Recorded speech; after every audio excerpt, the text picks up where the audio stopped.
उमेदवारीसाठी जे आहे ते साधारण वय 30 लागतात आहे. आपले जे चिरंजीव सुमित हे माझे नातू आहे.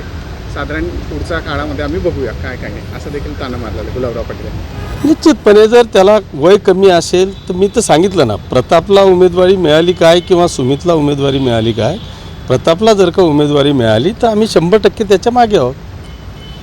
हे जळगाव जिल्ह्याच्या विधान परिषदेचं इलेक्शन आहे. याच्यामध्ये महायुती म्हणून वरिष्ठ नेते आदरणीय एकनाथ शिंदेसाहेब असतील, पालकमंत्री आदरणीय गुलाबराव पाटील साहेब असतील, हे जे निर्णय घेतील त्या निर्णयाच्या पाठीशी मी राहील. जागा नाही सुटली तर आपण अधिकाराने हक्काने मागणी करणार का किंवा अपक्ष लढायची तयारी ठेवणार का? भाजप अधिकाराने आणि हक्काने मागतोच आहे, ती मिळावी, ती मिळेल अशी अपेक्षाही व्यक्त करतो आहे. पण जे आत्ता तुम्ही एक वक्तव्य केलं की सुमितचं वय 30 नाही, ही वस्तुस्थिती आहे. त्याचं वय आता 25 आहे. त्याच्यामुळे जर का वय त्याचं 30 असतं तर कदाचित मी आज तुम्हाला शब्द दिला असता की होय, जरी उमेदवारी म्हणजे युती तुटली तरी मी लढेल, असं कदाचित मी तुम्हाला सांगू शकलो असतो. पण आत्ता हा चेंडू मला वाटतं गुलाबभाऊंच्या पारड्यात आहे, त्यांच्या हातात आहे.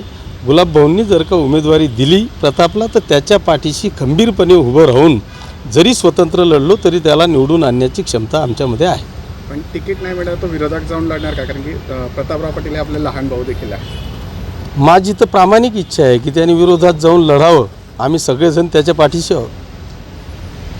आमच्या चॅनलला लाईक करा, सबस्क्राईब करा, बेल आयकॉनवर क्लिक करा आणि हो शेअर करायला विसरू नका.